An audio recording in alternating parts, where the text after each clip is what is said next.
식사는 아니지만 맛있게 드셨습니까? 네. 16세기, 17세기 교회에는 이 자석에 가격이 매겨져 있었습니다. 그래가지고 이 앞자리는 예배를 드리는데 50만 원짜리 석입니다. 50만 원. 그리고 저 기둥쯤에는 1,000원짜리 석이고 기둥 뒤에는 무료석. 그래서 이제 자석마다 가격을 매겨져 있었어요. 조지 밀러가 어떤 교회 부임을 해서 갔는데 자리마다 이제 비행기에 가면 이코노믹석이 있고 이제 이 퍼스트 클래스 석이 있듯이 돈에 따라 자리가 좀 다르듯이 교회 안에도 예배를 드리는데 자리마다 가격이 좀 달랐습니다. 그래서 앞자리 좋은 자리는 가격이 아주 비싸고 또 이제 뒷자리는 아주 가격이 싸고 또 아주 좋지 않는 자리는 이제 무료석으로 이렇게 예배를 드릴 수 있도록 교회 사회에 그렇게 한 적이 있었습니다. 그래가지고 목사님이 이 자리 다 없애고 누구든지 사모하는 사람들이 이 앞자리에 와서 예배를 드릴 수 있도록 하자 그랬더니 교회 재정을 담당하시는 그런 행정을 하시는 분들이 다 들고 일어나서 그러면 교회 운영은 목사님이 하시겠습니까? 이렇게 왜냐하면 그렇게 해야 교회가 이제 운영이 된다는 거죠. 근데 제가 들어다 보니까 비싼 자리는 다 비어 있어요. 저 오늘 특송하신 김종우 집사님은 공짜 자리에 앉아서 예배를 드리시고 교회는 차별이 없습니다. 배운 사람과 배우지 못한 사람을 차별해서는 안 되고 특별히 가진 사람과 가지지 못한 사람을 차별했어도 안 된다는 것입니다. 형제를 이미 외모를 통해서 소유를 통해서 그의 어떤 학벌을 통해서 사람의 자리를 나누고 그것을 차별하는 것은 내 형제를 내 몸과 같이 사랑하라 하는 그 계명을 어기는 것이고 범죄하는 것이다 라고 오늘 본문에 이야기를 하고 있습니다. 그렇기 때문에 교회 안에는 돈을 가진 사람과 가지지 못한 사람 사실은 어느 시대이건 간에 굉장히 큰 문제죠.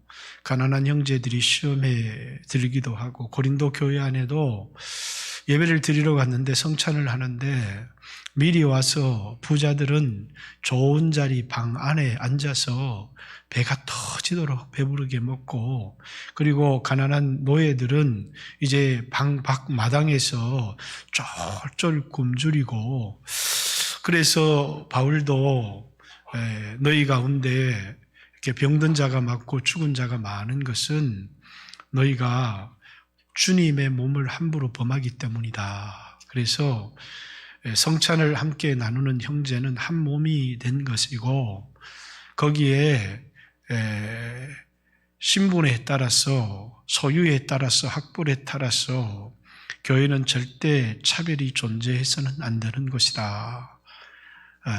그 차별을 하면 예수님의 몸을 범하는 것이고 그게 이제 고린도 11장에 나오는 말씀이고 차별을 하게 되면 내 형제를 내 몸과 같이 사랑하라고 하는 그 율법, 최고의 율법을 범하는 것이다. 이렇게 오늘 야고보가 이야기를 합니다.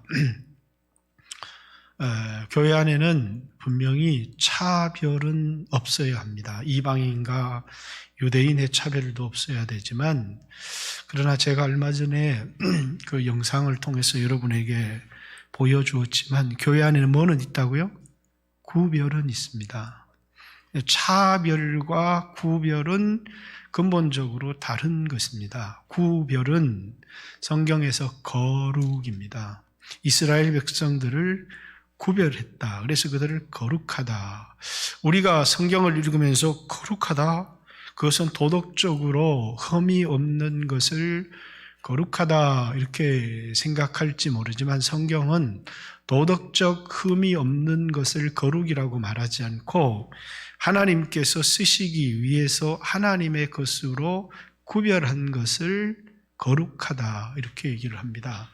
그래서 이 교회 안에 하나님의 영광을 위해서 쓰임받는 모든 물건들이 거룩합니다. 그래서 하나님께서 이스라엘 백성들의 성전을 지켜야 하고 성전의 모든 기구에 기름을 바릅니다. 그 기름을 바르는 의미는 뭡니까? 기름을 발라야 썩지를 않고 때도 덜 타고 반짝반짝하기 때문에 기름을 바르는 거 아니겠습니까? 이렇게 말하는 사람이 있는데 기름을 바른다는 것은 구별했다는 겁니다. 사사로이 쓸 수 있는 것이 아니고 하나님의 영광을 위하여 쓰임받도록 구별을 했다. 그래서 그것을 거룩하다 이렇게 얘기를 하는 겁니다. 그래서 이제 교회 안에도 하나님께서 이제 직분자를 세워서 이제 기름을 붓습니다. 그 기름을 붓는 이유는 하나님의 영광을 위해 살도록 구별을 했다라는 것입니다. 구별을 했다는 것이지 하나님께서 차별을 했다는 이야기는 아니죠. 다시 말해서 교회 안에 특별한 직무를 감당하도록 그 일을 하도록 구별해 놓았는데 그 구별된 사람이 내가 이 일을 왜 합니까? 다른 사람들 시켜야지. 그럼 그 사람도 어리석은 사람입니다. 왜? 하나님의 영광을 위해서 쓰여지도록 구별을 했는데 나는 차별을 받고 존경을 받아야 될 사람이지 이렇게 쓰임받을 사람이 아닙니다. 이렇게 생각하면 그건 아주 미련하고 어리석은 겁니다. 그래서 기름 부음을 차별로 계급으로 생각하는 그 순간에 교회는 타락한 겁니다. 기름 부음은 차별을 위한 기름 부음이 아니라 구별을 위한 기름 부음입니다. 여러분들이 구별에 차별해 주셔서 목사님 차자리는 이제 이쪽에 좀 다른 사람 대지 마세요. 이렇게 전상훈 장로님이 와서 이렇게 구별해 준 거는 좋은데 저는 제 자리가 교회 안에 구별되기를 이렇게 특정화되기를 원하지 않습니다. 왜냐하면 그것은 특별한 대우를 한다는 것이거든요. 그러나 목사는 구별되어져야 될 존재죠. 뭐를 위해서요? 말씀을 전할 수 있도록 특별한 임무를 위해서 하나님께서 구별해 놓으신 겁니다. 그래서 여러분, 이게 차별이 없다는데 목사님, 저도 강단에 올라가서 설교하랍니다. 그래서 아무나 이 강단에 올라와서 설교를 못하게 한 겁니다. 왜? 하나님께서 구별해서 기름을 부어서 설교하는 사람을 따로 세웠기 때문이죠. 여러분, 이 세상에도 뭐라고요? 의사가 나도 좀 수술 한번 하고 싶다. 그래가지고 여러분이 칼을 아무나 들면 여러분들이 그 사람한테 여러분의 배를 째도록 허락하겠습니까? 전문성이 있는 사람을 국가에서는 자격증을 부여해서 그 사람이 수술을 하고 처방을 할 수 있도록 그렇게 한 것이지 아무나 메스를 들고 남의 배를 가르면 그거는 살인자가 되는 것이고 의사가 메스를 들고 수술실에서 배를 가르면 그 사람은 월급을 받고 인정을 받는 것입니다. 그게 구별하는 것이죠. 그러나 그걸 차별한다 이렇게 말하지는 않습니다. 교회 안에 목사를 세워서 기름을 부은 것도 말씀을 전하는 사람이 될 수 있도록 이제 구별하는 것이고, 교회 안에 장로를 세워서 구별을 하는 것도 목사의 목회를 잘 도울 뿐만 아니라 이제 성도들을 잘 섬길 수 있도록 하나님께서 하나님의 귀한 일에 쓰려고 그것을 이제 구별해 놓은 겁니다. 그런데 그게 계급이 되어서 내가 더 중요한 사람이야 라고 하는 그 순간부터 차별이 되어지고 교회 안에서 자리를 나누기 시작하면 거기에 시험이 드는 형제들이 생기기 시작하는 것이죠. 이제 한때 한국 교회도 이렇게 헌금위원들, 요즘은 이제 흰 가운도 입고 옛날에는 헌금위원들이 한복을 입고 쫙 이렇게 하니까 이게 이제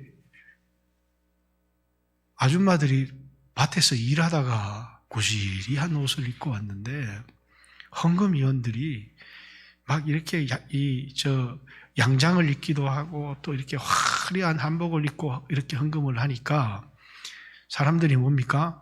자꾸 시험에 들이기 시작하는 겁니다. 그래서 한국교회가 헌금위원들에게 뭘 만들었냐면 뭘 만들었어요? 가운을 그래서 만든 거예요. 그게 가운의 유래예요. 이 사람도 특별하다 이렇게 해서 한 게 아니고 막 어떤 사람들은 옷을 너무 화려하게 입게 와서 막 헌금위원 이렇게 하니까 자꾸 시장에 일하던 아줌마들이 시험에 드니까 그래서 헌금위원들을 이렇게 옷을 입히는데 어떤 옷으로요? 전부 다 시커먼 옷으로 입혀버려라. 그래가지고 전부 다 시커먼 옷을 입힌 거예요. 요즘은 헌금위원들이 무슨 옷도 입어요? 이게 흰 옷도 입고 흰 가운도 입지만 원래는 전부 다 우리 초창기 한국교회는 뭘 입혔냐면 전부 다 시커먼 옷으로 이렇게 헌금위원들의 옷을 초창기에 통일을 시켰어요. 그것도 뭐냐면 사람들이 막 차별을 하고 이렇게 하니까 어떤 사람들이 시험이 들어서 그러면 헌금위원들이 위원한다고 막 가운 입고 막 이 좋은 한복 입고 오지 못하게 하도록 전부 다 가운으로 시커먼 옷으로 통일을 해서 이제 그렇게 하자 이렇게. 그런데 그게 시간이 지나면서 차별이 되기 시작하는 겁니다. 옷을 입는다는 게. 그 옷을 입게 한 목적이 뭐냐면 이 순서를 맡은 사람들이 환한 옷을 화려하게 입고 오니까 다른 사람들이 시험에 들까 봐 그래서 수수한 옷으로 그냥 차별이 안 되도록 만들어준 게 가운이었는데 이제는 그 가운 자체가 뭘 만들어버리냐면 다른 사람과 나를 구별하는 옷으로 만들어버리게 되면 그 가운의 본래의 취지가 상실되게 돼 있어요. 그래서 사람들은 이거 안 사람 손 한번 들어보세요. 이 의미를 안 사람 아무도 없죠.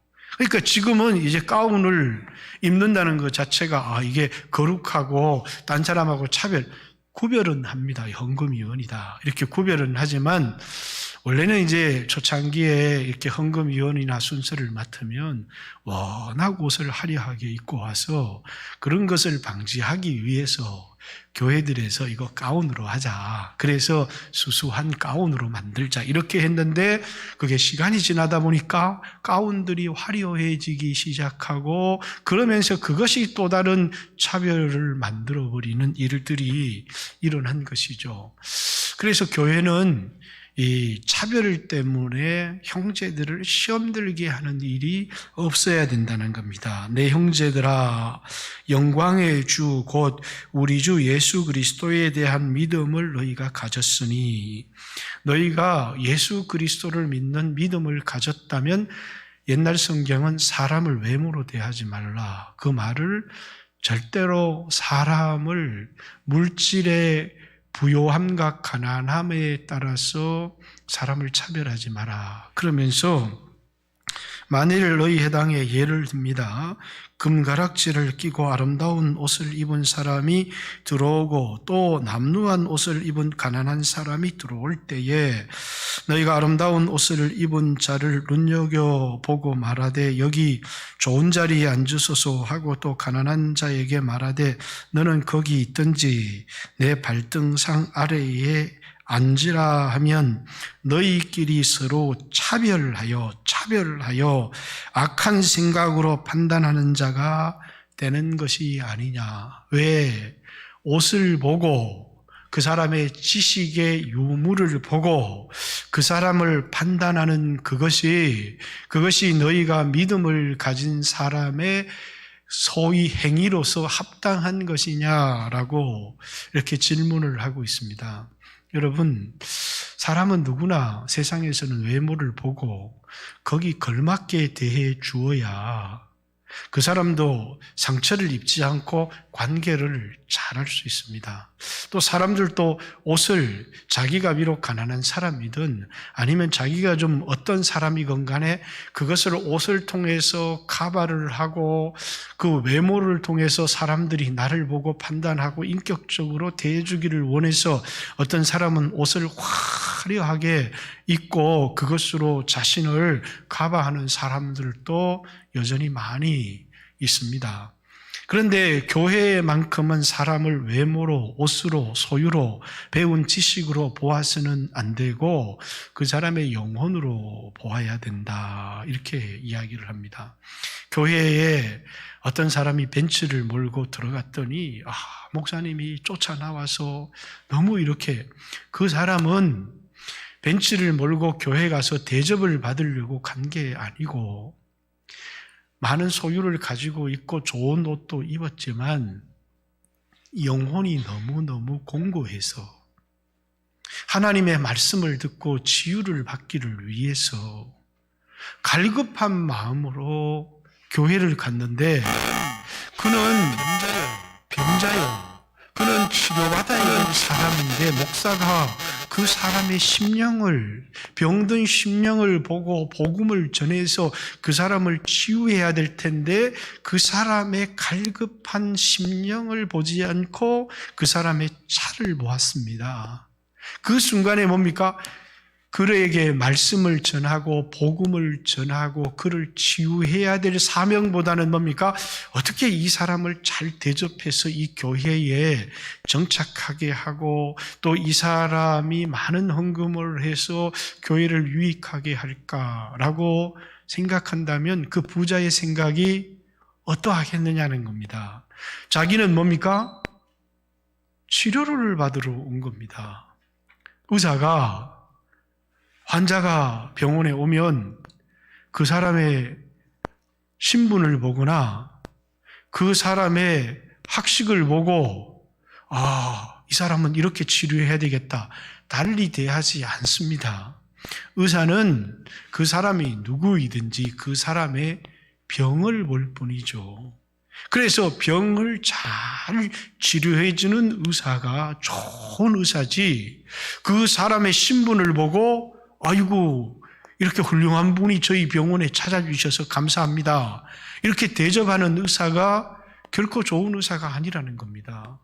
교회에 오는 사람들은 자기의 차를 타고 자신의 옷을 입고 과시를 하기 위해서 온 것이 아니라 아무리 좋은 차를 타고 좋은 옷을 입고 세상 사람들의 부러움을 사고 올지라도 여기 주님 앞에 나오고 여기 교회에 나온 이유는 너무너무 자신의 심령이 곤고하고 괴롭기 때문에 나온 것이라는 거예요. 이 사람은 겉모습은 참 화려한데 참 이 사람은 공고한 모양이다. 그래서 그 사람과의 대화를 나누면 부부관계에 문제가 있기도 하고 남이 알지 못하는 깊은 상처도 있고 그래서 하나님 말씀으로 그를 치유하면 그는 은혜를 받아서 아주 좋은 변화된 성도가 되어줄 수 있지만 그게 아니라 그의 신분으로 그의 병을 보고 그가 곤고해서 하나님 앞에 나온 자임을 보고 말씀으로 그를 잘 치료해주면 그는 좋은 교회 일꾼이 되어질 수 있지만 그 사람의 신분을 보고 그 사람의 입은 옷 타는 차를 보고 그리고 그 사람을 대하게 되면 뭡니까? 그 사람의 병을 치유할 수 없을 뿐만 아니라 교회로서 외모를 가지고 사람을 판단하는 아주 육신적인 사람들이 되어지고 만다라는 것입니다. 그러나 실제적으로 교회사 속에서는 이런 일들이 굉장히 많이 일어났고 그리고 이제 이 야고보서를 쓰는 이유도 뭡니까? 이 야고보서의 제일 큰 문제는 부자가 되고자 하는 욕심, 뒤에 보면 이 도시 저 도시에 가서 부자가 되고자 하는 이 부에 대한 욕심들이 많았고, 또 교회 안에 빈부격차에 따른 차별 때문에 교회 안에 시험이 드는 사람들이 굉장히 많았어요. 그래서 너희가 여러 가지 시험을 만나거든이라고 하는 것은 대부분 어떤 거예요? 가난이라고 하는 문제입니다. 그리고 그 가난 때문에 세상에서만 서름을 당하고 차별을 당하는 게 아니라 교회 안에서도 서름을 당하고 차별을 당하고, 그래서 그 사람들이 시험에 드는 경우들. 그런데 그런 사람들이 항상 와서 하는 말이 뭐라고요? 나 시험에 들었습니다. 아니면 나 상처받았습니다. 그런 사람들에게 뭐 하라는 거예요? 시험에 들지 말고 인내하고 참으라는 겁니다. 그걸 통해서 뭡니까? 온전하여진다라는 것이고, 또 교회는 사람을 절대로 외모로 판단을 하거나 해서는 안 된다라는 것을 이야기를 하고 있습니다. 그러면서 하나님은 얼마나 공평하신 분이냐 하면 5절 내가 내 사랑하는 형제들아 들을지어다. 하나님이 세상에서 가난한 자를 택하사 믿음에 부요하게 하시고 또 자기를 사랑하는 자들에게 약속하신 나라를 상속으로 받게 하지 아니하셨느냐. 하나님은 가난한 자들을 택하셔서 그들의 믿음을 부요하게 하신다는 거예요. 그래서 하나님의 나라를 상속받는 복된 자가 되게 하신다. 이 말이 무슨 말입니까? 여러분, 부자들은 말씀에 자기 인생을 온전히 전적으로 하나님을 신뢰하고 그렇게 할 기회가 잘 없습니다. 그런데 가난한 자들은 뭡니까? 하나님밖에 의지할 데가 없습니다. 이게 하나님께서 우리에게 만나게 하시는 광야입니다. 광야에서는 시험에 드는 것이 아니고 은혜를 받아야 되죠. 그래서 시험을 받는 자들에게 시험에 들지 말라고 얘기를 하는 것이고, 또 차별하는 교회들에게 형제를 외모로 보고 차별하지 말라, 이렇게 이야기를 하는 것입니다. 그래서 여러분들이 교회는 외모를 보고 차별하지 말아야 되는데 왜 저 사람은, 왜 이 교회는 나를 차별해? 그 사람도 넘어지는 사람이요. 하나님께서 사람에게 그런 일을 당하거나 교회에 그런 일을 당해도 뭡니까? 그걸 통해서 내 믿음이 부요한, 전적으로 하나님을 신뢰하고 의지하는, 하나님께서 우리가 이 세상에서 당하는 많은 일들을 하나님이 허락하지 않으면 당할 일들이 하나도 없어요. 그래서 하나님은 그 일들을 통해서 그 사람의 믿음을 테스트해 보시고 그 사람이 얼마나 가난하고 하나님을 의지하는 사람인지를 테스트해 보시는 거예요. 교회가 이래야 되는데 왜 교회가 외모로 사람을 판단하느냐? 나는 이 교회에서 상처를 받았다. 그 사람은 세상 어디에 가도 상처를 받습니다. 제가 그랬잖아요. 상처받는 사람은 어떤 상황에서 상처받고, 은혜 받는 사람은 어떤 상황 속에서도 은혜를 받습니다.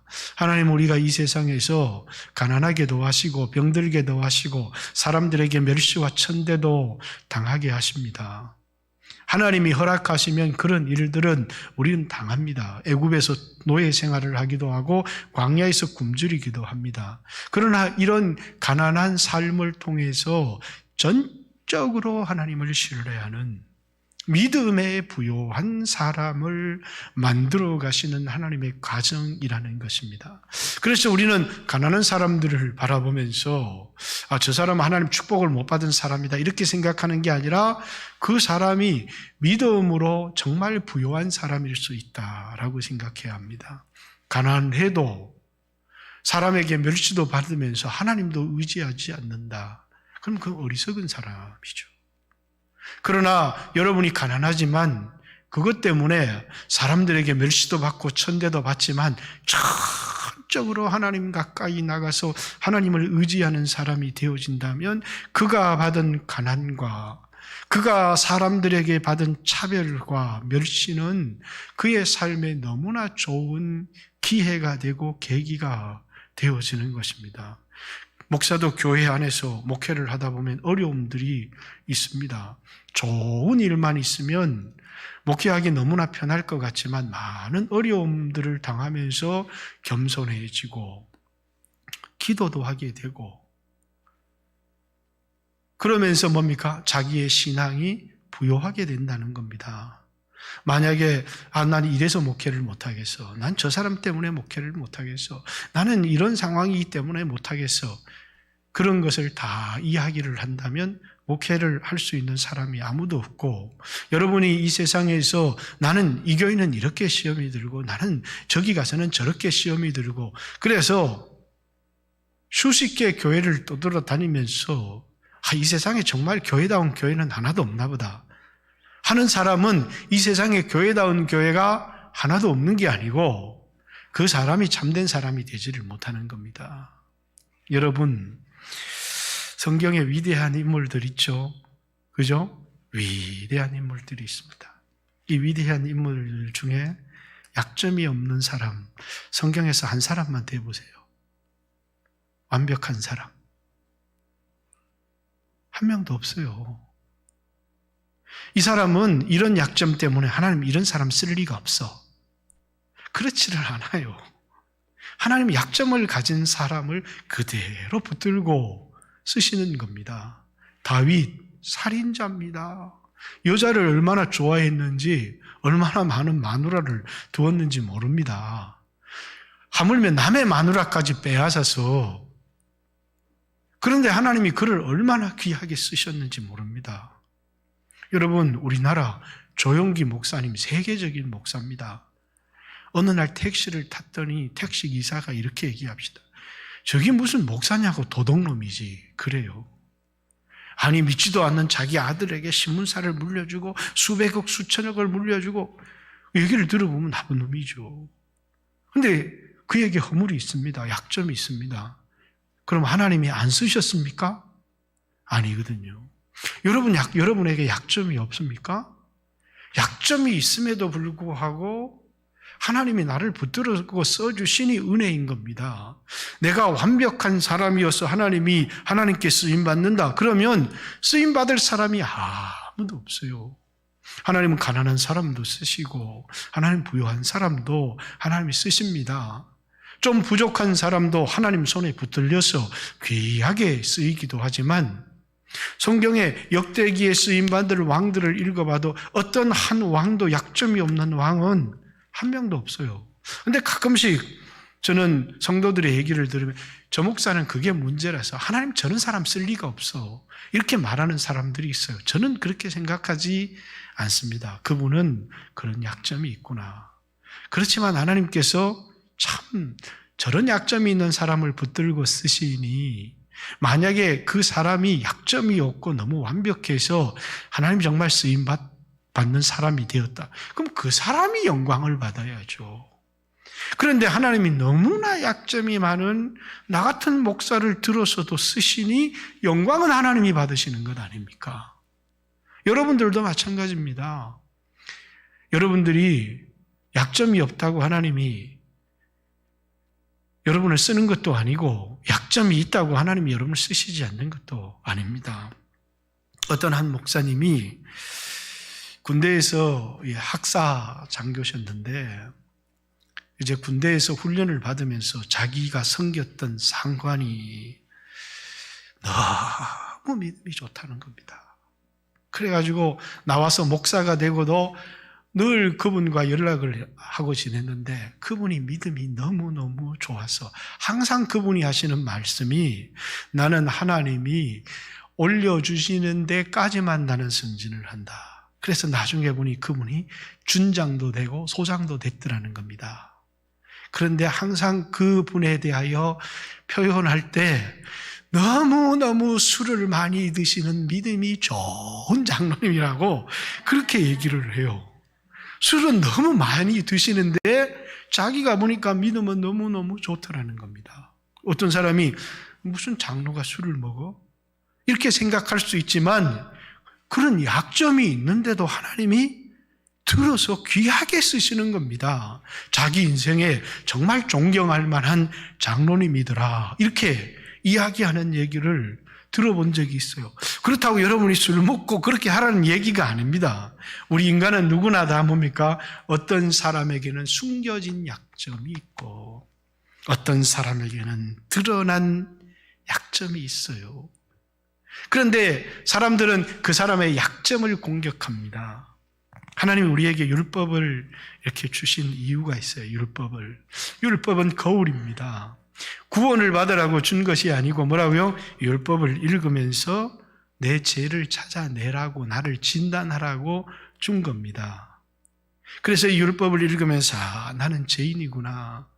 그런데 낙심을 하는 것이 아니라 예수 그리스도를 통해서 이런 죄인도 은혜를 받고 구원을 얻고 하나님이 써주시니 너무나 감사하는 것. 그래서 하나님 앞에 영광을 돌리면 되는데, 이 주신 율법을 가지고 자기를 진단하고 자기를 이렇게 보는 게 아니라 이 율법을 가지고 꼭 뭡니까?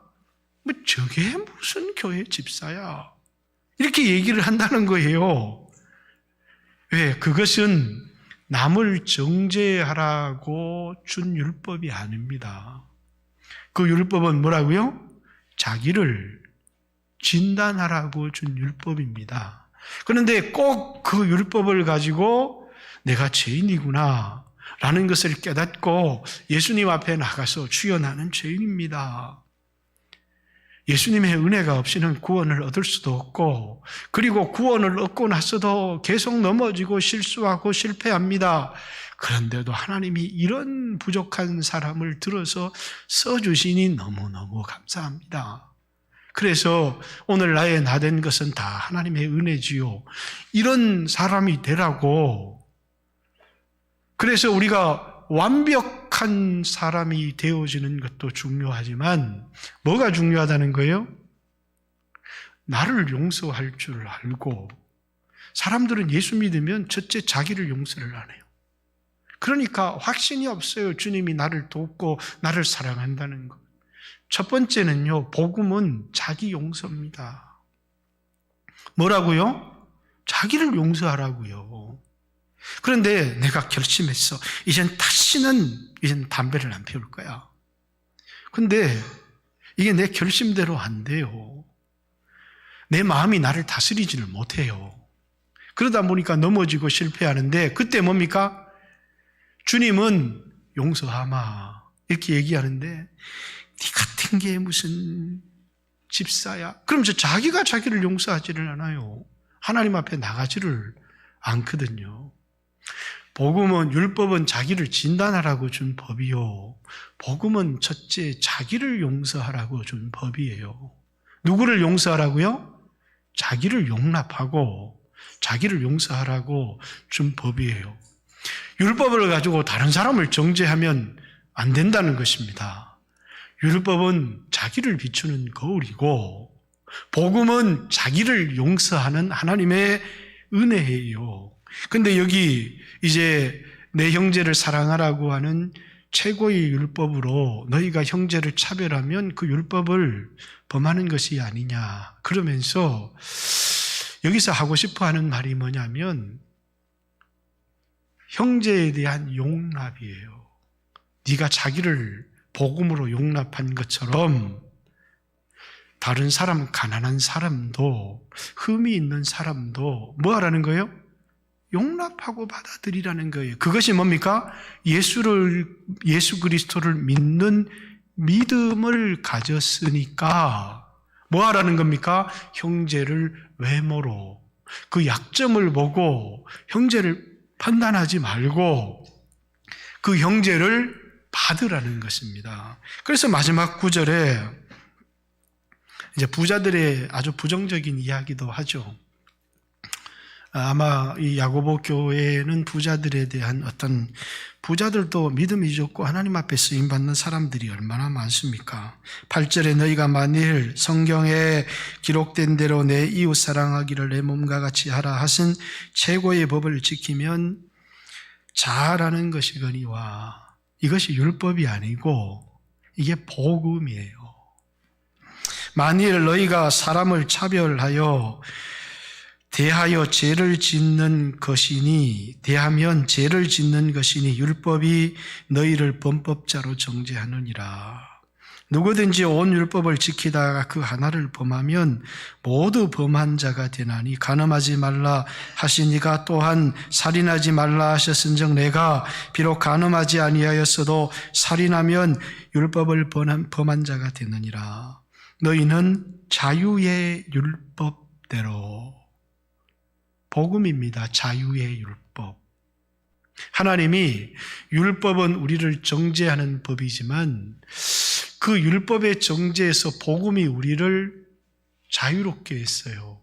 그 자유의 율법이라고 표현을 쓴 이유가 뭐냐면 그 준 자유를 가지고 자기 자신을 위해서 방종한 삶을 살지 말라는 겁니다.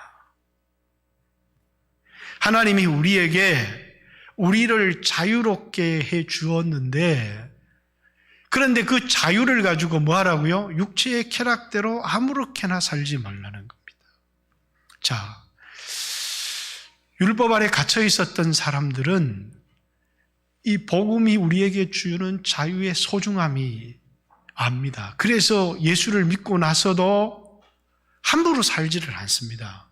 그런데 이방인들을 보니까 한 번도 율법 아래 갇혀서 정죄를 당해본 적이 없어요. 그리고 복음이 우리에게 자유를 준다. 이렇게 하니까 예수 믿으면 이제는 아무렇게 살아도 되는구나.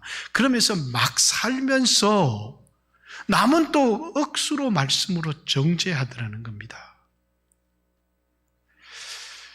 어떤 사람에게 자유가 주어졌습니다. 그런데 어떤 사람은 그 자유를 어떻게 쓸까? 술 먹고 방탕하고 아무렇게 쓰는 사람이 있는데, 어떤 사람은 내게 주어진 이 자유를 어떻게 가치 있게 귀하게 쓸까를 깊이 생각을 하는 겁니다.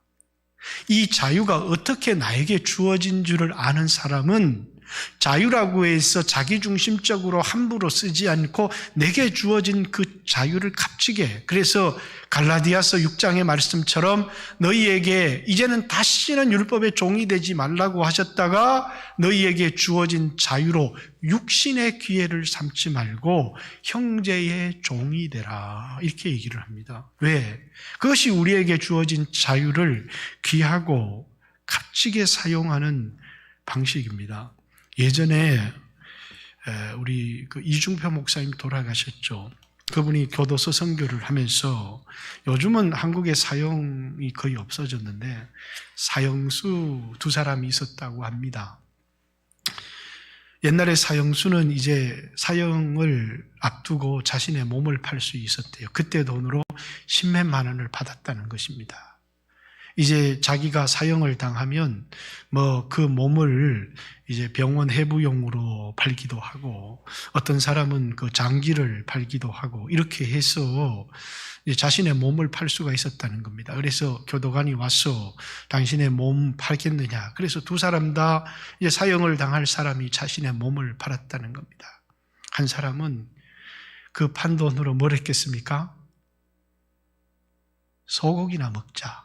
그러면서 진탕 소고기를 사서 그 소고기를 다 구워서 입에 먹는데 여기서 딱 맥혀서 한 걸음도 못 먹더라는 겁니다. 자신의 몸뚱아리를 팔아서 고기를 사 먹으려고 하니까 그 고기가 들어갑니까?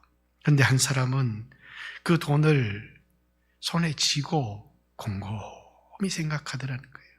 내게 있는 이 마지막 돈을 어디에 쓸까? 그런데 주일날마다 외부의 목사님이 와서 그 교도소에서 예배를 드리는데 강단이 없더라는 겁니다. 조그마한 강단이. 그래서 교도관에게 이 돈을 주면서 그 목사님 설교할 때 강단 테이블을 하나 샀으면 좋겠다라고 하더라는 것이죠. 우리에게 똑같이 자유가 주어졌지만 그 자유를 어떻게 사용하느냐는 우리에게 참 중요하죠. 여러분들이 복음을, 예수 그리스도를 믿었다면 형제를 외모로 취하지 말아야 될 뿐만 아니라 여러분 자신을 용서하고 받아들였다면 다른 사람에 대해서도 비록 가난한 형제든 또 도덕적으로 좀 흠이 있는 그런 형제든 그 형제를 뭡니까? 긍휼로 받으라는 것입니다. 그래서 마지막 말씀이 긍휼을 행하는 자에게는 긍휼을 행하지 아니하는 자에게는 긍휼이 없는 심판. 내가 다른 사람에게 은혜를 베풀지 않으면 하나님도 나에게 은혜가 없는 우리 행위대로 심판한다고 생각해 보세요. 오늘 절망입니다. 긍휼은 심판을 이기고 자랑하느니라. 여러분 허물이 있습니까? 여러분 부족합니까? 그런데 하나님이 여러분에게 은혜와 긍휼을 베푸게 하는 길이 뭐겠습니까? 여러분을 고쳐서 완벽한 사람이 되시겠습니까? 그럴 자신이 있습니까? 그렇지 않다면 다른 형제에게 긍휼을 베풀라는 것입니다. 긍휼이 심판을 이긴다. 뭐가요? 다른 사람을 외모로 취하지 않고 약점을 용납하고 받아들이는. 그래서 교회는 가난한 사람을 판단하거나 문제가 있는 사람을 정죄하는 것이 아니라 복음으로 자기를 용서한 것처럼 그들을 받아들이는 것, 용납하는 것, 그리고 그들을 자신을 존중히 여기듯이 내 이웃을 내 몸과 같이 사랑하라고 하신 말씀대로 그들을 존중하고 받아들이는 것이 최고의 율법이요. 내 자신이 율법 하나도 어기지 않고 모든 것을 지킬 자신이 없다면, 간음하지 말라 하신 이가 살인하지 말라, 그리고 이웃을 향하여 음욕을 품지 말고 도적질하지 말라 이렇게 하셨는데 그 하나만 어겨도 율법 전부를 어기는 것이 되기 때문에, 만약에 내 자신이 율법 전부를 지킬 자신이 없다면 뭐 하라는 거예요? 형제를 용납하라는 것입니다. 그리고 그를 긍휼히 여기고 또 외모로 사람을 함부로 취급해서는 안 된다라는 것을 우리에게 가르치고 있습니다. 여러분 모두가 교회 안에 혹 원수진 자들이 있거나 마음의 상처를 받은 사람이 있다면 항상 먼저 손을 내밀어야 합니다.